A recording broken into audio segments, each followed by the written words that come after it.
dia e boa escola dominical. Deus, na sua graça, tem auxiliado a nossa vida até aqui. Vamos orar a Ele. Curvemos nossas cabeças. Oremos ao Senhor, silenciosamente, por alguns instantes. Vamos pedir a sua bênção para esta escola dominical. Oremos.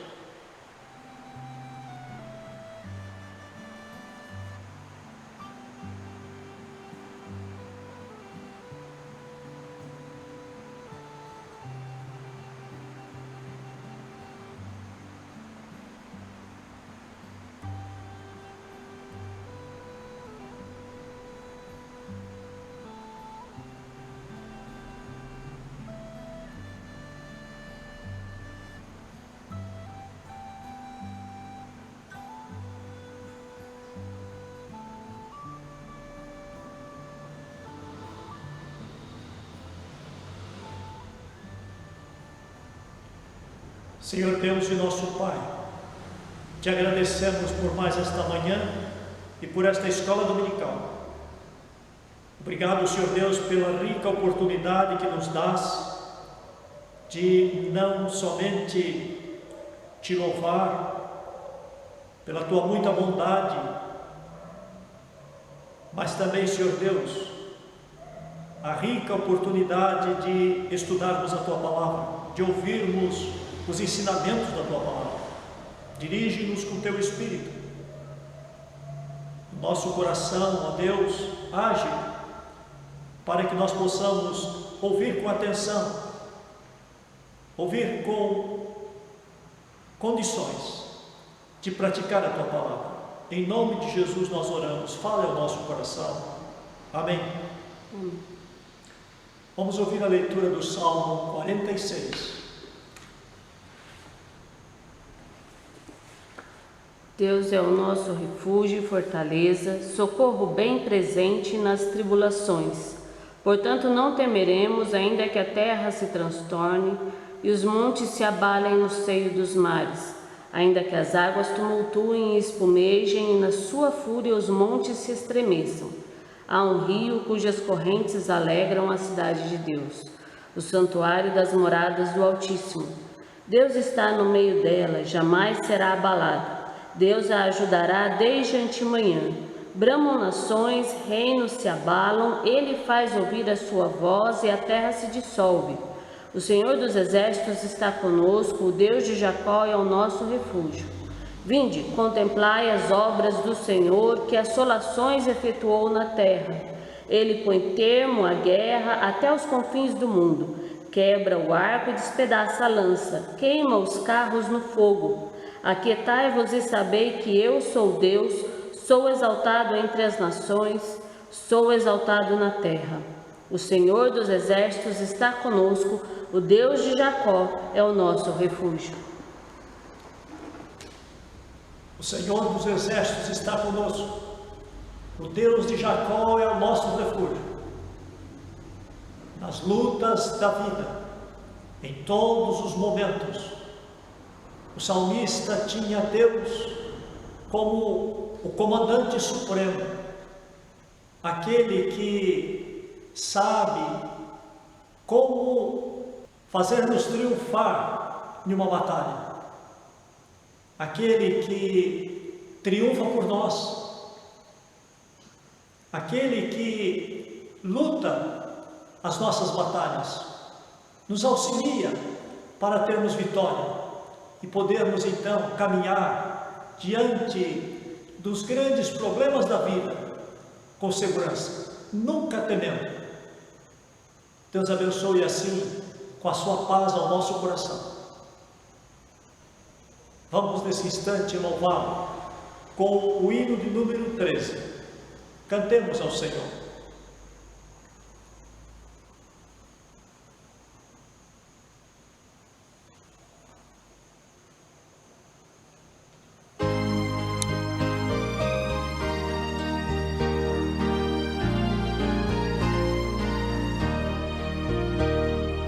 Se no cega o sol ardente, quando visto em seu fulgor,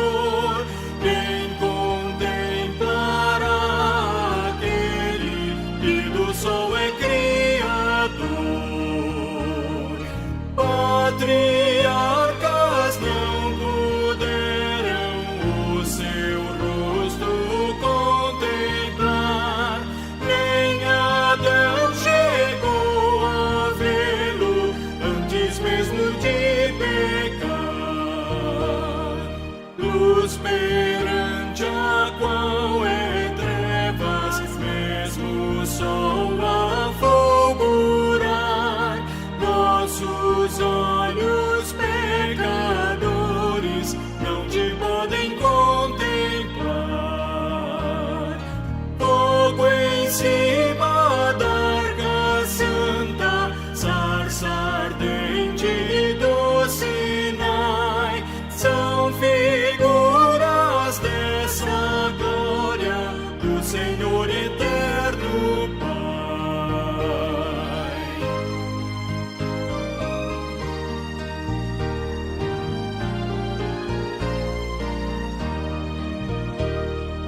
Para termos nós com Ele franca e doce comunhão, Cristo Filho fez-se carne, fez-se nossa redenção,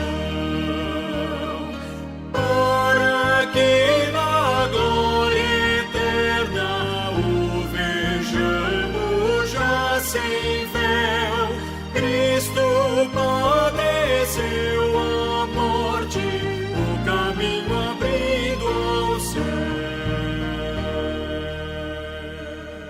Nosso estudo de hoje tem por texto básico a segunda carta aos Coríntios, capítulo 2, do verso 14 ao verso de número 17.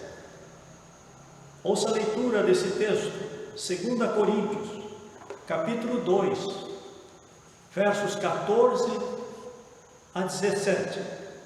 Vitória de Cristo no ministério apostólico. Graças, porém, a Deus que em Cristo sempre nos conduz em triunfo e por meio de nós manifesta em todo lugar a fragrância do seu conhecimento. Porque nós somos para com Deus o bom perfume de Cristo, tanto nos que são salvos como nos que se perdem. Para com este cheiro de morte para a morte, para com aqueles aroma de vida para a vida. Quem, porém, é suficiente para estas coisas? Porque nós não estamos, como tantos outros, mercadejando a palavra de Deus. Antes, em Cristo, é que falamos na presença de Deus, com sinceridade e da parte do próprio Deus. Paulo estava enfrentando momentos difíceis na sua vida, aliás, todo o seu ministério é marcado por sofrimento. Ele diz nesta carta, no capítulo 1, verso de número 8: porque não queremos, irmãos, que ignoreis a natureza da tribulação que nos sobreveio na Ásia, porquanto foi acima das nossas forças ao ponto de desesperarmos até da própria vida. Uma situação extrema, mas que Paulo teve vitória e continuava na pregação do Evangelho, continuava cuidando também das igrejas que havia fundado. E esta já era a segunda carta que Paulo escrevia para a igreja de Corinto. Nós vemos Paulo falando também no capítulo 2, versos 12 e 13. Ora, quando cheguei a Tessalônica para pregar o Evangelho de Cristo, e uma porta se me abriu no Senhor, não tive, contudo, tranquilidade no meu espírito, porque não encontrei o meu irmão Tito. Por isso, despedindo-me deles, parti para a Macedônia. O sofrimento era grande, e cada dia mais era perseguido, e Paulo necessitava de companhia. E aqui ele estava esperando pelo irmão Tito, mas como não pôde contar com a sua companhia, despedindo deles, ele partiu para a Macedônia.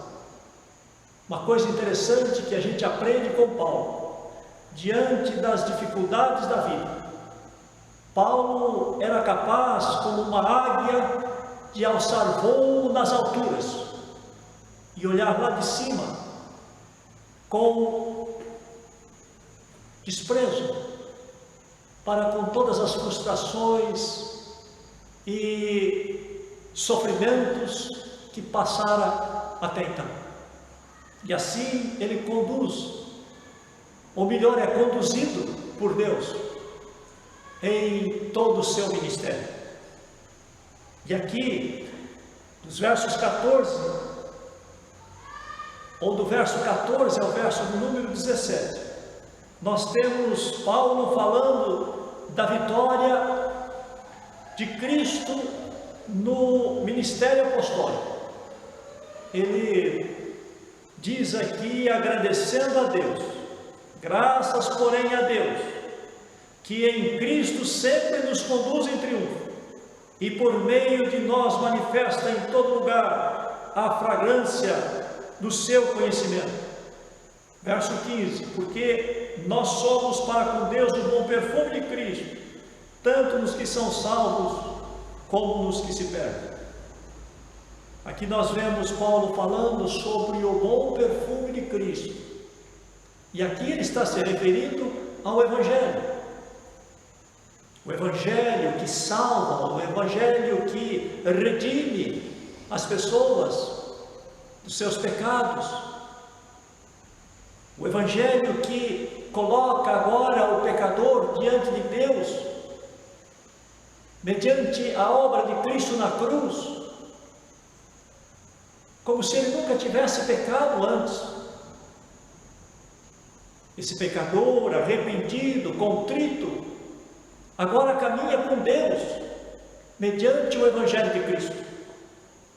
Esse Evangelho não somente salva o pecador, mas também transforma a vida desse pecador.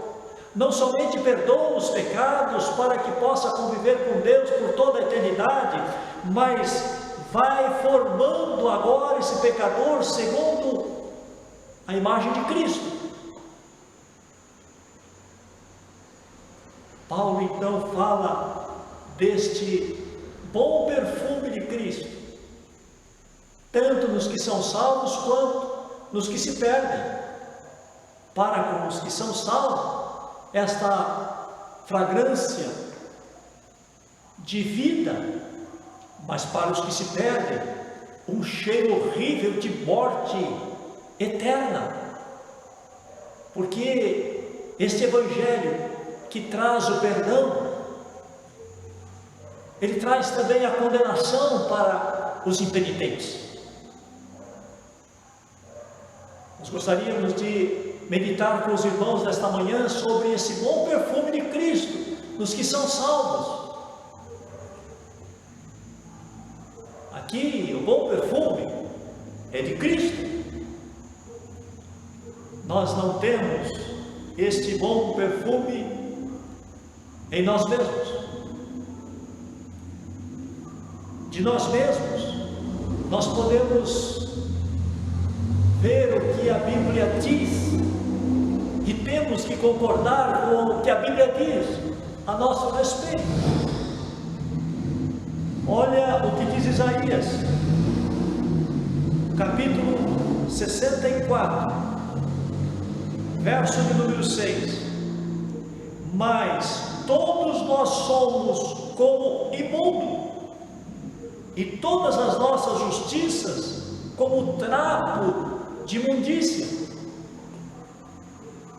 Também o salmista, no Salmo 40, verso de número 2, ele diz: tirou-me de um poço de perdição, do tremedal de lama, e me colocou os pés sobre uma rocha. Dá para imaginar uma pessoa que foi levado por uma correnteza, como aqueles que sofreram em Brumadinho. Quantas pessoas que morreram ali, mas houve aqueles que saíram do lodo, e aquele lodo estava impregnado de dejetos químicos, não somente mal cheiroso, mas também de grande contaminação para a vida, para a saúde, e muitos morreram ali. Mas depois que sai dali, tem que se tomar um banho. E é interessante que muitas vezes a pessoa continua, mesmo depois de vários banhos, ela continua ainda com cheiro impregnado nas suas narinas, sentindo-se mal por causa da lama. Nós vemos que de nós mesmos não temos cheiro agradável. Isaías, quando ele diz que as nossas justiças são como trapos de imundícia, ele compara um leproso, aquela pessoa que com o corpo todo infectado ia contaminando, ia impregnando aquele mau cheiro nos trapos com que cobria o corpo. Não podia conviver na sociedade, tinha que viver à distância, isolado, não tinha tratamento para a lepra naquele tempo. E aí então a roupa ia envelhecendo e no fim ele estava com trapos, como um mendigo. Esta é a figura que Isaías tem em mente quando fala que as nossas justiças são como trapos de imundícia. Se nós queremos ter uma ideia de como somos, ouçamos o que Paulo diz aos Gálatas, no capítulo 5, de 19 a 21. Como que são as nossas justiças, a nossa vida?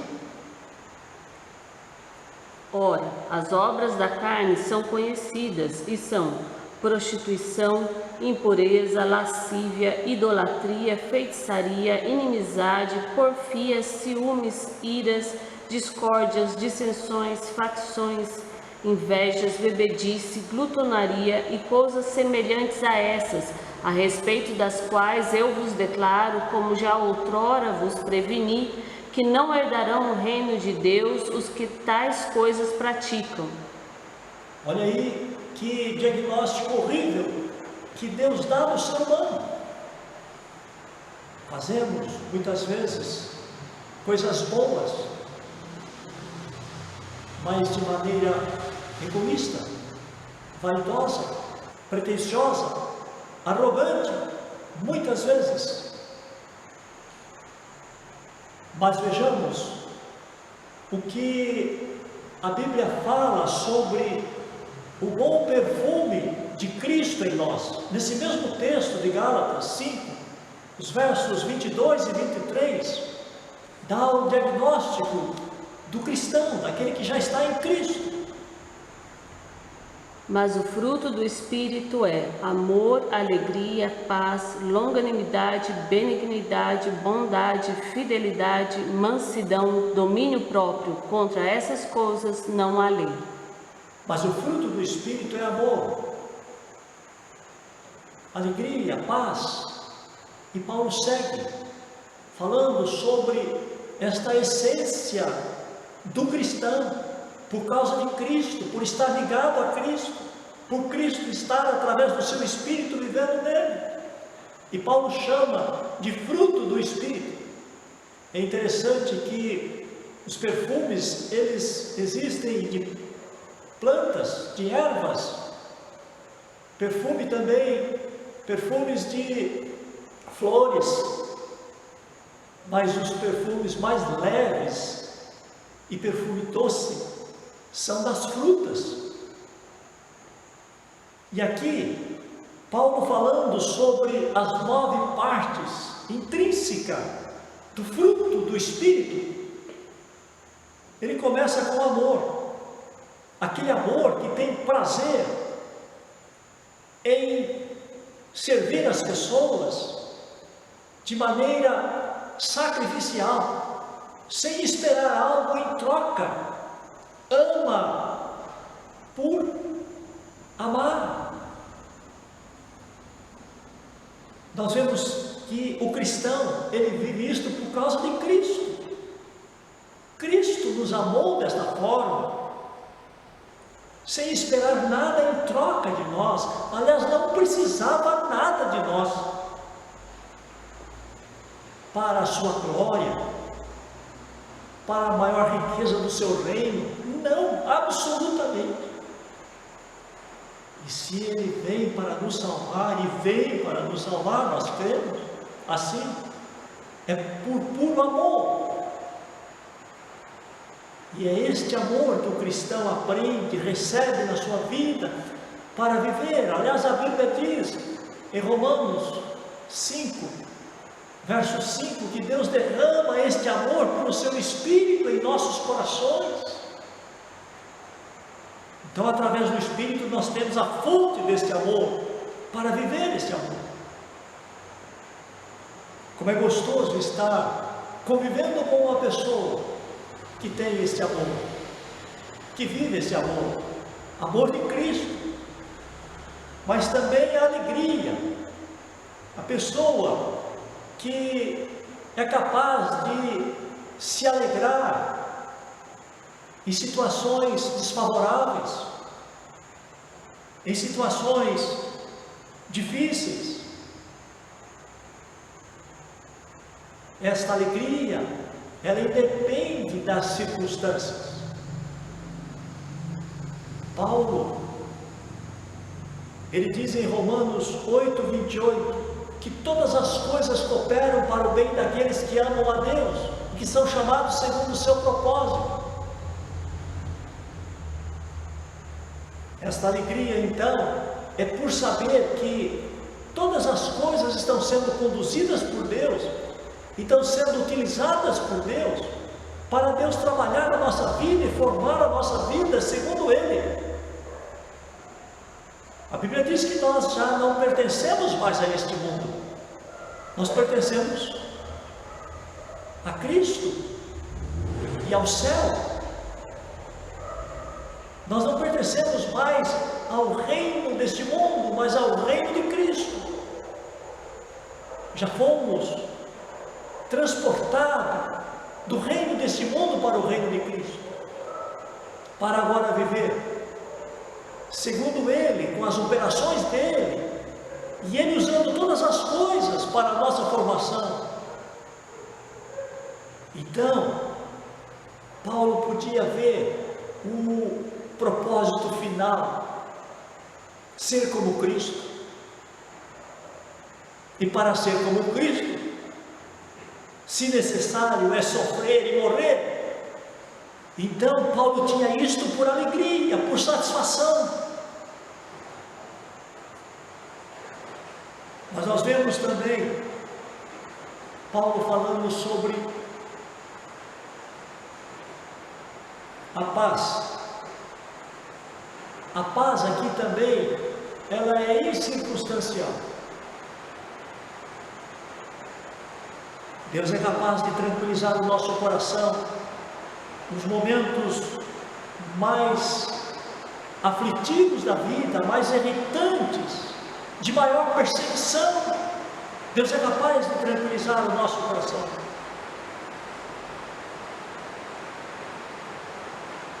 Para nós podermos continuar lutando, para não desistirmos e para alcançarmos aquilo que tem maior valor, alcançarmos os bens que têm durabilidade eterna, que vem de Deus para a nossa vida. As coisas desse mundo, elas são temporais, tudo passa, mas as coisas do céu, elas são eternas, e Deus está trabalhando na nossa vida para nós vivermos segundo Deus e para Deus, já aqui nesse mundo. Mas Paulo vai dizer também sobre a longanimidade. Longanimidade é a pessoa ter longo ânimo, como que um ânimo esticado, elástico. Aquela pessoa que é capaz de ser paciente.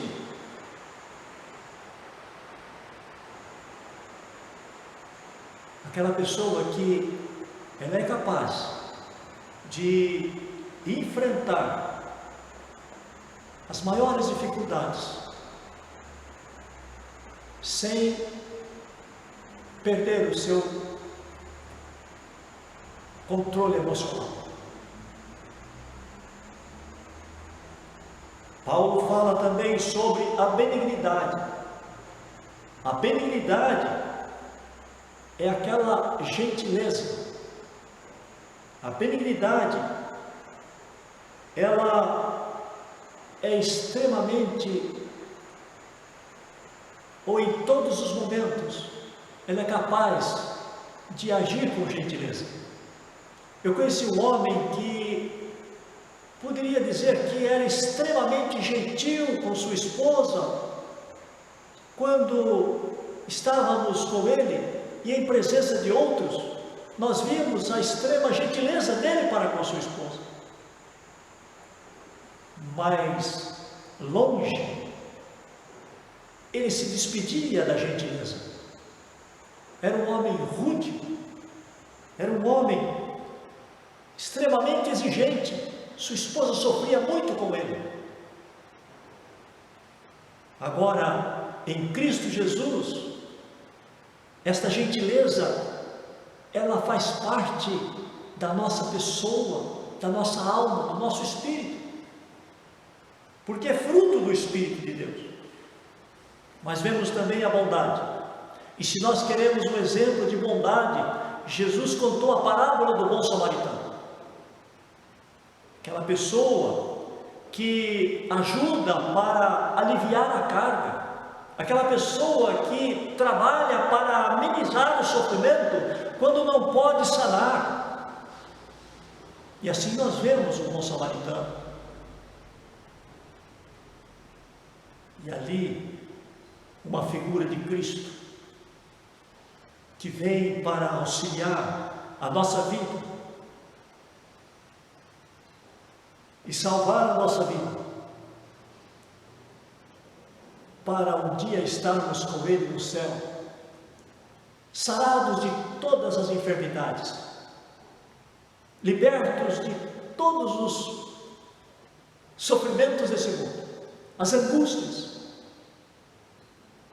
porque libertou, acima de tudo, dos nossos pecados, quando morreu na cruz por nós.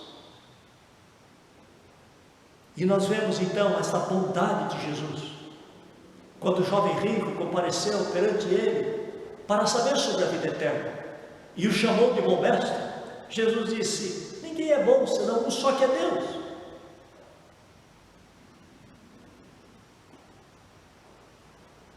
E Ele é Deus, então só Ele é bom. De nós mesmos não temos condição de ter este aroma da bondade em nossa vida, não podemos ter. É com Ele que vamos ser bondosos. Mas também Paulo fala sobre a fidelidade. Essa fidelidade está ligada à fé, à confiança em Deus. É aquela pessoa leal. Ela é leal, ela é fiel, porque ela confia em Deus, ela depende de Deus para uma vida assim. E você pode contar com ela. Se encontrar um cristão que não é fiel, que você não pode contar com ele, duvide da sua profissão de fé, porque faz parte do caráter cristão a fidelidade. Mas nós vemos também a mansidão. Mansidão, eu posso lembrar de um membro de uma das cidades que passei, de uma das igrejas que pastoreei, já uma pessoa de idade muito fraquinha, e ele tinha problema com seu filho que usava drogas. E de quando em quando o filho chegava em casa drogado e começava a gritar, a xingar, e ele saía do seu quarto nervoso, irritado com aquela situação, e acabava brigando com seu filho. e algumas vezes até xingando o filho. E sempre que acontecia assim, ele vinha até mim e dizia: pastor, tira meu nome como membro da igreja. Eu não posso ser cristão desta forma. Eu não estou conseguindo. Foram várias vezes. E depois de alguns conselhos a ele, orando com ele, um dia eu falei para ele: irmão, quando ele chegar em casa, não saia do quarto. Deixa ele continuar falando, gritando. Deixa ele brigando com os demais da família. Deixa ele, fica no quarto. Ah, pastor, mas eu não consigo. Eu disse: vamos orar. E o senhor fique em oração. Quando ele chegar, se prenda a Deus em oração.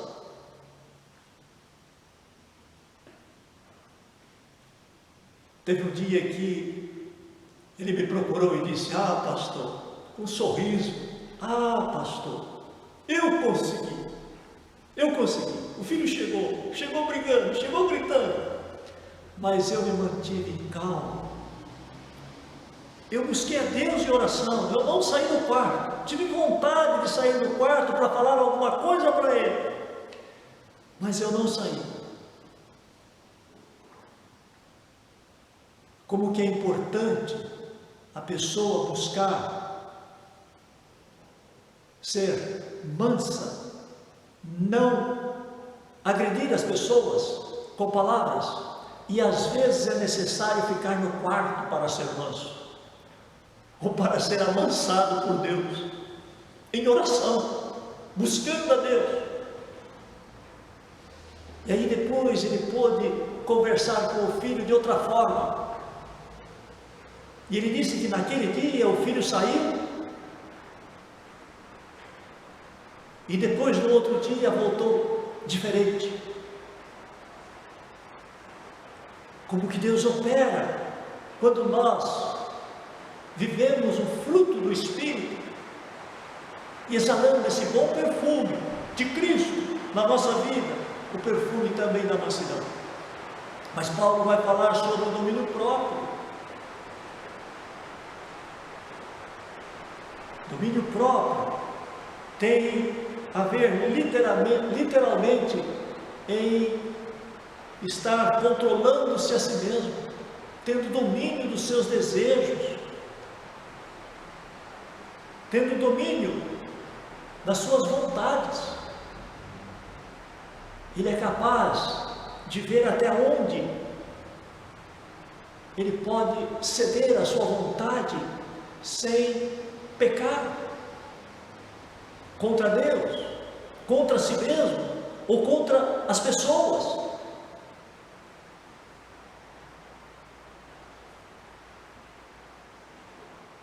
Deus, Ele vem em Cristo Jesus não somente para nos salvar. O seu Evangelho não é somente para salvar-nos da condenação eterna, mas para transformar a nossa vida, trabalhar em nós, para nos moldar segundo a imagem dEle, para nós podermos viver agora segundo o conhecimento de Deus em Cristo.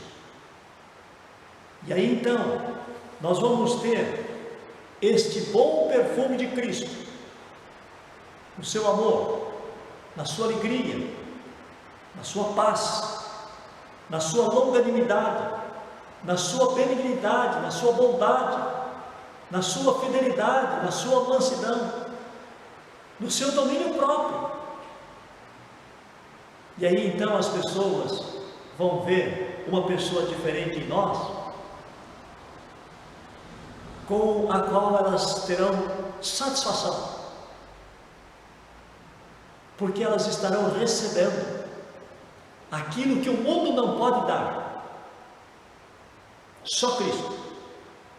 Aquilo que nós nunca pudemos dar para as pessoas, para promover satisfação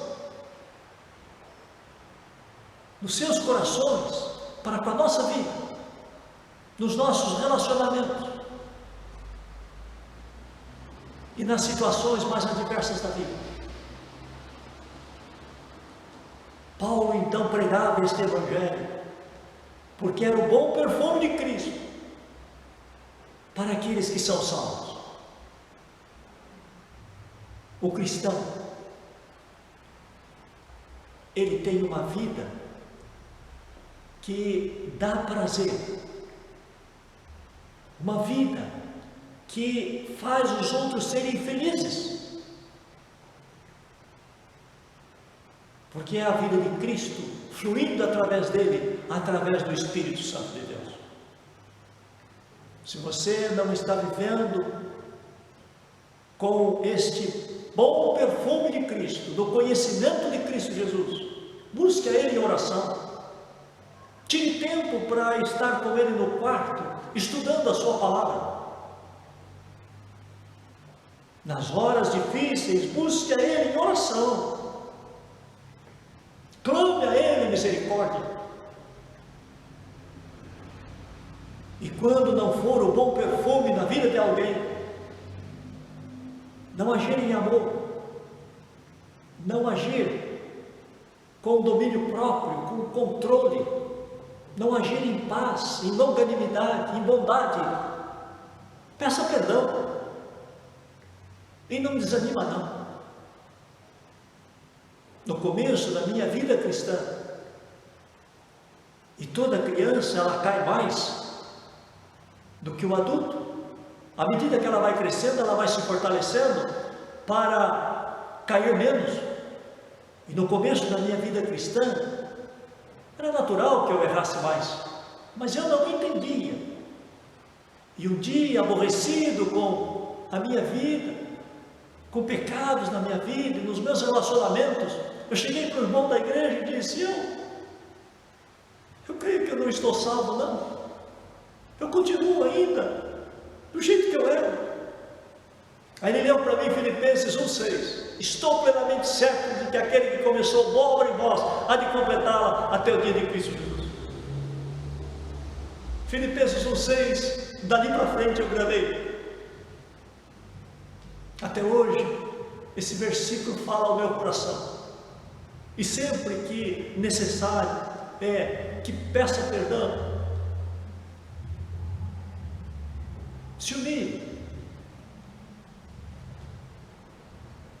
E assim tem acontecido na minha vida. Isso tem sido maravilhoso, para me alegrar em ver que Deus está moldando a minha vida para ser como Cristo.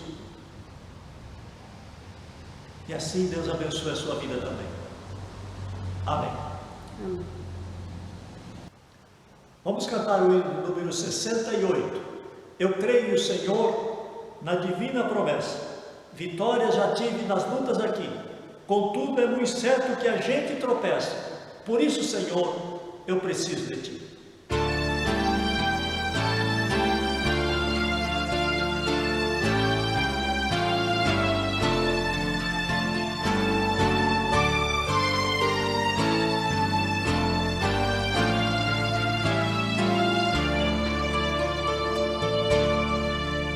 Eu creio, Senhor, na divina promessa, vitória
preces eu posso buscar-te, jamais dessa bênção na vida eu descrevi.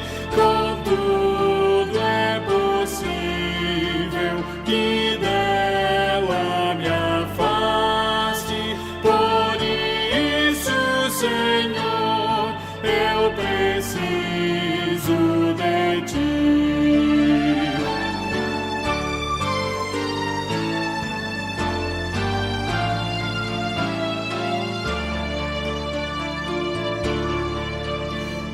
Esforços da terra, precário destino, empenho dos homens, riqueza o que for, não valem a bênção do reino divino.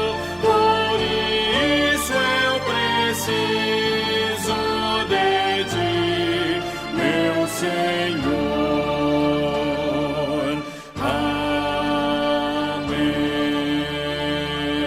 Amém. Oremos ao nosso Deus. Querido Deus e nosso Pai Celeste, nós te agradecemos porque enviaste o teu Filho para ser o nosso Salvador. E, ó Deus, para viver conosco, para viver em nós e produzir em nós a tua vida. Obrigado, Senhor. Nós te louvamos por Jesus, teu Filho. Continua, ó Pai, trabalhando em nossas vidas, moldando as nossas vidas, através de Jesus, no teu Espírito Santo, moldando-nos para ti mesmo, mas para sermos também motivo de alegria, de prazer, de satisfação com aqueles que convivem conosco cada dia mais, Pai. Abençoa assim as nossas vidas.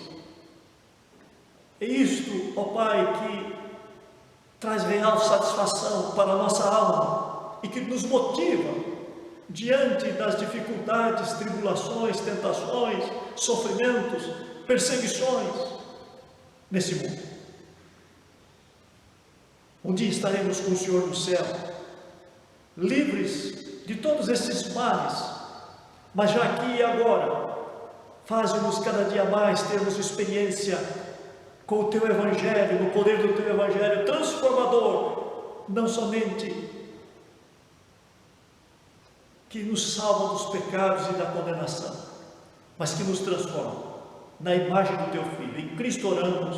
Amém. Boa tarde, irmãos.